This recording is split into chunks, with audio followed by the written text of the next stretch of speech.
मैं उस समय 21 साल का था और सच कहूं तो मुझे कभी अंधेरे से डर नहीं लगा। मैं और मेरी बहन एक पुराने 2 मंजिला घर में रहते थे।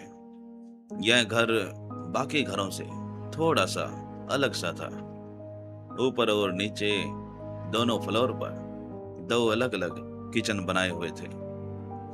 मैं ऊपर वाले कमरे में रहता था और मेरी बहन नीचे वाले कमरे में। लेकिन असल में मैं ज्यादातर अकेला ही रहता था, क्योंकि वो अक्सर अपनी सहेली के घर चली जाया करती, जो यहाँ से लगभग 15 किलोमीटर दूर है। घर बड़ा था और जब उसमें सिर्फ एक ही इंसान हो तो हर आवाज, हर सन्नाटा आपको ज्यादा डराता है। उस रात मैं लिविंग रूम में अकेला बैठा एक हॉरर फिल्म देख रहा था। घर का लेआउट कुछ ऐसा है, समझिए। लिविंग रूम, डाइनिंग एरिया और किचन सब एक ही बड़े हॉल में थे। मैं जिस सोफे पर बैठा फिल्म देख रहा था, उसके पीछे काफी ज्यादा खाली स्पेस और अंधेरा था, और बार बार मुझे ऐसा लग रहा था जैसे कोई मेरे पीछे खड़ा है। मैं हर 2 से 3 मिनट में पीछे मुड़कर देखता, लेकिन वहां कुछ भी नहीं होता, सिर्फ अंधेरे के सिवा। फिल्म खत्म हुई, मैंने सारी लाइट बंद की और जाकर अपने कमरे में सो गया।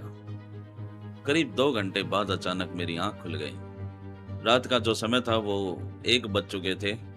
मुझे समझ नहीं आया कि मैं क्यों जाग गया। तभी नीचे से एक आवाज आई। वो आवाज मुझे ऐसी लगी कि मेरी बहन की हो, बिल्कुल साफ, जैसे वो घर के अंदर ही हो। पहले मुझे ऐसा लगा कि वो अपनी सहेली के साथ किसी बात पर झगड़ रही है या शायद मुझे बुला रही है। मैं आधी नींद में उठा और धीरे धीरे हॉलवे में आया। जैसे ही मैं सीढ़ियों के पास पहुंचा तो आवाज एक बार फिर आई। इस बार मेरी बहन ने मेरा नाम लिया। अब मैं पूरी तरह से जाग चुका था। दिल की धड़कन तेज हो चुकी थी, लेकिन फिर भी मैं नीचे जाने लगा। अंधेरा काफी ज्यादा था, कुछ साफ साफ दिखाई नहीं दे रहा था। मैंने लाइट का स्विच ढूंढने की कोशिश की, लेकिन नहीं मिला। आखिरकार मैं किचन तक पहुंचा और लाइट ऑन की। लाइट पहले धीमी थी और फिर धीरे धीरे पूरी रोशनी पूरे घर में फैल गई, और सामने कोई नहीं था, ना मेरी बहन, ना कोई और। मैंने उसके कमरे में जाकर देखा, एकदम खाली, वहां कोई नहीं था। मैंने जोर से उसका नाम भी पुकारा, लेकिन कोई जवाब नहीं। मैं वापस ऊपर जाने के लिए मुड़ा ही था कि उसके कमरे के अंदर से कुछ गिरने की तेज आवाज आई, उसी कमरे से जिसे मैंने अभी अभी खोलकर चेक किया है। अब मेरे अंदर का डर काबू से बाहर हो गया।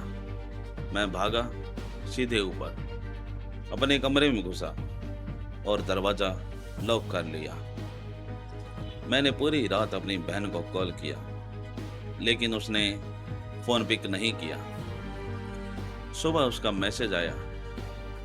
उसने लिखा था कि क्या तुमने मुझे रात 1 बजे कॉल किया था?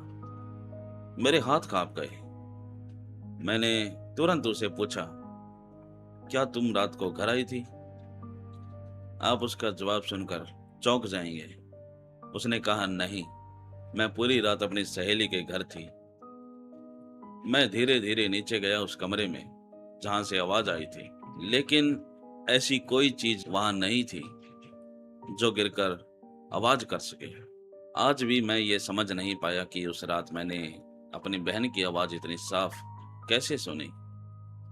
मैं खुद को समझाने की कोशिश करता हूँ कि वो सिर्फ एक हेलुजन था, लेकिन दिल के किसी कोने में मुझे पता है वो कुछ और था, कुछ जो आज भी उस घर में है।